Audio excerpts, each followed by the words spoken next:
The crystal champagne flutes clinked as another toast was raised to my mother's 60th birthday. The Bennett family mansion, all marble floors and crystal chandeliers, sparkled with old money and even older prejudices. I stood in the corner watching my siblings orbit around our parents like perfectly programmed satellites. James, the eldest, bragging about his latest merger at Bennett Industries. Sarah, the middle child, showcasing her new diamond bracelet, a small bonus from her executive position. Me. I was the shadow they pretended not to see. Another successful quarter, James announced, his voice carrying across the grand living room. The board's thrilled with my leadership as COO. Of course they are, darling, Mother beamed, every inch the proud matriarch in her designer dress. Bennett's always excel. I sipped my champagne, hiding my smile. If only they knew what tomorrow would bring. Emily, my father's voice cut through my thoughts, sharp as a blade. I'm surprised you came. I turned to face him, William Bennett Sr., CEO of Bennett Industries and self-appointed arbiter of family worth. It's Mom's birthday. Yes, well, he straightened his bow tie. Given your choices, we assumed you'd stay away. My choices. He meant my decision 3 years ago to walk away from my position as Chief Strategy Officer at Bennett Industries. To strike out on my own instead of playing by their rules. Sarah's doing wonderfully in your old position, he continued, twisting the knife. Sometimes the right person just needs to fill the role. I nodded, thinking of the documents waiting on my desk at Phoenix Enterprises, my company, though they didn't know that. Documents that would reshape everything they thought they knew about success, family, and power. Emily. Sarah's voice dripped with false sweetness as she joined us. Still working at that. What was it? Investment firm. Consulting, I corrected quietly. Let them think I was just another mid-level employee. Tomorrow would come soon enough. Right? She laughed, her bracelet catching the light. Consulting. How quaint. Mother drifted over, champagne in hand. Darling, you know you could always come back. I'm sure your father could find something suitable for you. Perhaps in HR. I'm happy where I am, I said. Happy? James scoffed, joining our little circle. Running spreadsheets for other people's companies? That's not happiness, that's settling. I thought about my real office 50 stories above the city. About the empire I'd built while they were busy dismissing me. About tomorrow's board meeting. Speaking of spreadsheets, James continued, did you hear about our latest acquisition? Phoenix Enterprises. Some upstart company, but they've got valuable patents we need. Board signs off tomorrow. I took another sip of champagne to hide my expression. Sounds interesting. Oh, it's more than interesting, Sarah preemed. James and I structured the deal ourselves. They don't stand a chance. A hostile takeover? I asked innocently. They either sell to us or we bury them, James declared. That's the Bennett way, right, Dad? Father nodded approvingly. Speaking of the Bennett way. He turned to me, his expression hardening. Emily, your mother and I have been talking. Given your continued resistance to rejoining the family business, we think it's best if you don't attend these gatherings anymore. The room seemed to freeze. Even Sarah's constant bracelet fidgeting stopped. You don't belong here anymore, he continued. You chose to walk away from your legacy, from your responsibility to this family. Actions have consequences. I see, I said quietly. And this is a unanimous family decision? It's what's best, Mother interjected, not quite meeting my eyes. You've chosen your path and it's not the Bennett path. I set down my champagne flute, suddenly tired of the charade. And what exactly is the Bennett path, Mother? Destroying companies for profit? Treating people like disposable assets. Now see here, James stepped forward, all 6 feet of inherited authority. You don't get to criticize our methods when you couldn't cut it yourself. I smiled then, thinking of tomorrow. You're right, James. I couldn't cut it in a company that values profit over people, power over purpose. Oh, spare us the moral high ground, Sarah rolled her eyes. You're just bitter because you failed. Failed. They only knew. Perhaps you're right, I said, gathering my things. Perhaps I don't belong here anymore. Finally, she understands, Father declared. Sometimes family is about knowing when to let go of those who don't fit. I walked to the door, pausing for one last look at them all, the perfect Bennett family tableau. Mother with her practiced smile, Father with his righteous certainty, James and Sarah with their matching sneers. You know what the funny thing about family is? I said quietly.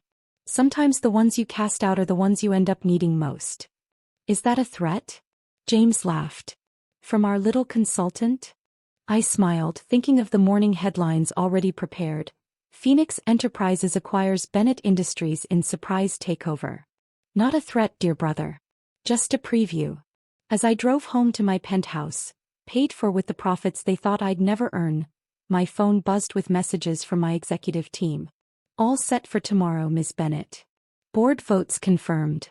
Legal team ready. Press release prepared. Tomorrow they would learn that the daughter they'd just disowned wasn't just an employee at some consulting firm. She was the founder and CEO of Phoenix Enterprises, the company they thought they were about to destroy. And their jobs? Well, that would depend entirely on my signature. The next morning I arrived at Phoenix Tower at 7 a.m., well before the storm would break.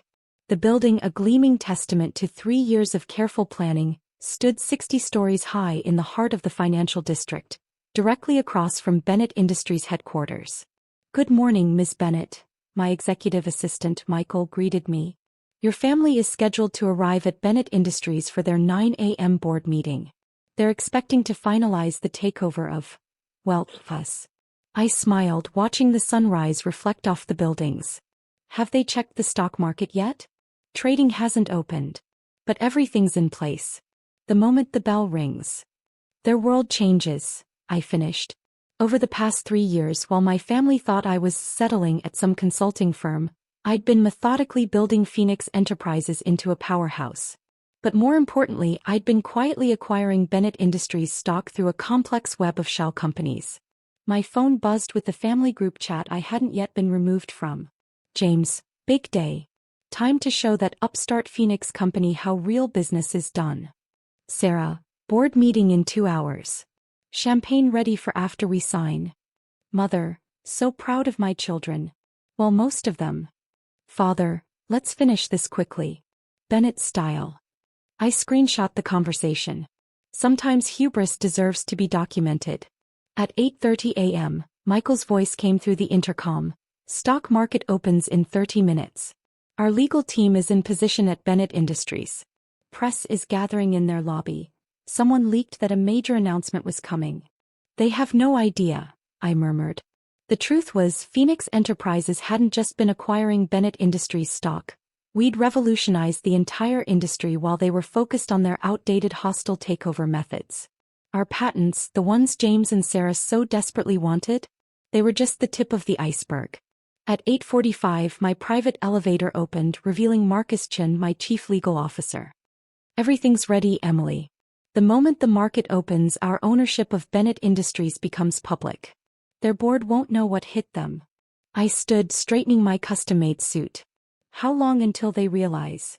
Seconds. Minutes at most. Your brother's been bragging about this takeover for weeks. When the stock ownership records update. Another buzz from my phone. James, heading into the boardroom now. Time to destroy another upstart. Sarah, these Phoenix people won't know what hit them. Family dinner to celebrate tonight. Father, that's my children. Show them real power. It's time, I said to Marcus. Shall we? The walk through Phoenix Tower's lobby felt surreal.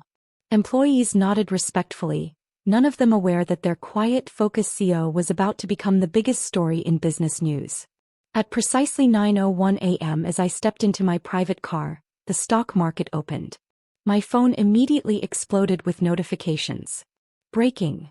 Phoenix Enterprises reveals 53% ownership of Bennett Industries. Bennett Industries stock soars as Phoenix takes control. Mystery CEO of Phoenix Enterprises to be revealed at emergency board meeting. Then came the family messages. James, what the hell is happening? Sarah, someone's hacked the stock exchange. Father, who is behind this? Mother, William, do something. I watched through the car window as we pulled up to Bennett Industries. Reporters swarmed the entrance, all asking the same question. Who was the mysterious CEO of Phoenix Enterprises? The lobby was chaos. Security guards tried to maintain order as board members rushed to the emergency meeting. Through the glass walls of the executive elevator, I could see James pacing, his perfect hair now disheveled, his phone pressed to his ear. "Miss Bennett." Michael's voice was quiet beside me.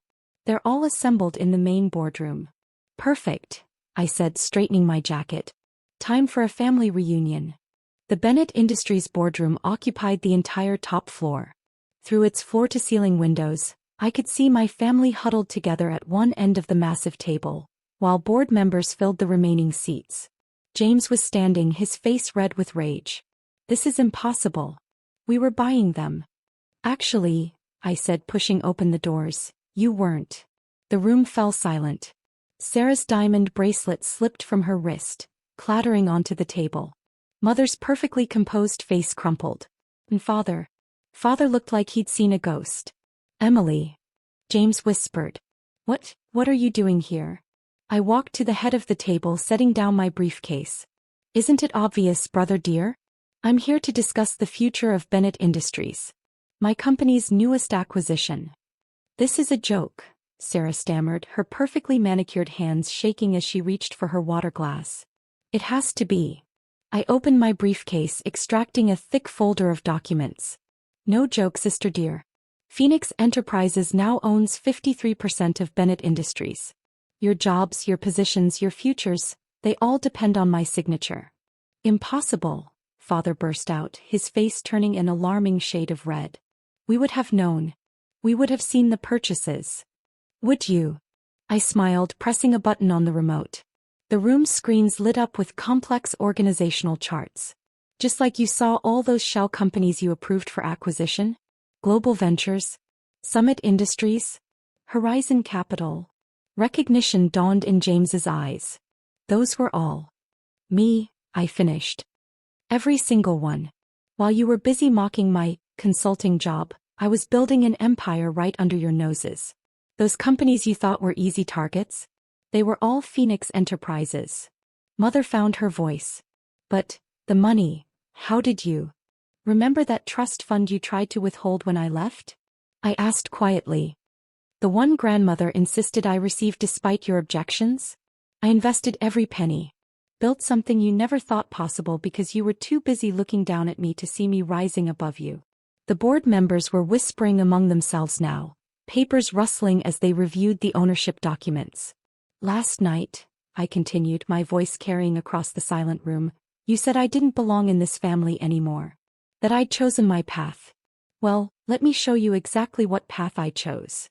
I clicked through slides showing Phoenix Enterprises' achievements. Revolutionary patents, groundbreaking technologies, ethical business practices that had transformed industries. While you were destroying companies, I was building them. While you were creating enemies, I was forming partnerships. And while you were telling me I didn't belong, I was creating something bigger than Bennett Industries could ever be. "The board won't stand for this," Father declared, but his voice wavered. "The board already has," said Richard Martinez, their longest-serving member. "We've reviewed the numbers, William. Phoenix Enterprises leadership has achieved in 3 years what we couldn't in 30. Ms. Bennett's methods are impressive." James shot up from his chair. "This is betrayal. You're destroying our family legacy." "No, James," I said calmly. "I'm saving it. Bennett Industries is bleeding talent, losing market share, and destroying its reputation. Phoenix Enterprises isn't just taking over, we're offering salvation." I distributed copies of my restructuring plan. "Everyone here keeps their jobs conditionally. James and Sarah, you'll be demoted to department heads, where you'll learn to earn your positions rather than inherit them. Father, you'll transition to an advisory role." "And if we refuse?" Sarah challenged. "Then you'll be first in line for the layoffs. Business is business, right? Isn't that what you always taught me, Father?" The next hour was a blur of signatures, legal proceedings, and stunned silence. By noon, Bennett Industries had officially become a subsidiary of Phoenix Enterprises. My family's empire hadn't been destroyed, it had been absorbed into something greater. As the board members filed out, Mother lingered behind. "Why didn't you tell us?" she asked softly. "All those dinners, all those parties. Would you have listened?" I replied. "Or would you have done what you always did, dismiss me, underestimate me, try to force me into your mold?" She had no answer. 1 year later, I stood in my office, now occupying both towers, Phoenix and Bennett, connected by a skybridge that symbolized the merger of old money and new innovation. James had surprisingly thrived in his reduced role, finally learning to value merit over birthright. Sarah had resigned, unable to adapt to a world where her last name didn't guarantee success. And father? He watched from his advisory position as his failed daughter transformed his life's work into something he never imagined possible. My phone buzzed with a new family group chat message. James, Q3 reports ready for review so. Mother, Sunday dinner this week? No business talk, I promise. Father, you proved me wrong, Emily. Prouder than I can say. I smiled, remembering that last birthday party, their dismissive words, their certainty in their own superiority. Sometimes the best revenge isn't destroying what others built. It's building something so much greater that they have no choice but to admire it. Miss Bennett. Michael's voice came through the intercom. Your 2 p.m. is here. The team's ready to present the next phase of expansion. I gathered my files, straightened my suit, and headed for the door. Because success isn't just about proving others wrong. It's about proving yourself right, every single day. And sometimes, the greatest victory isn't in taking over a family company. It's in transforming it into something the next generation can be truly proud of. After all, I wasn't just their daughter anymore. I was their CEO, their savior, and their lesson in humility all rolled into one. And that was worth more than any inheritance they could have offered. As I walked into the boardroom for another meeting, I caught my reflection in the glass walls. The same person they'd dismissed, now holding their futures in her hands. A small smile crossed my face as I remembered grandmother's last words to me. Power isn't about having the biggest voice in the room, dear. It's about having the signature everyone needs on the bottom line. He was right. As always. My phone buzzed one last time, a message from James. Lunch today? I need your advice on something. Times really had changed. And sometimes, that change is exactly what a family needs to become what it should have been all along.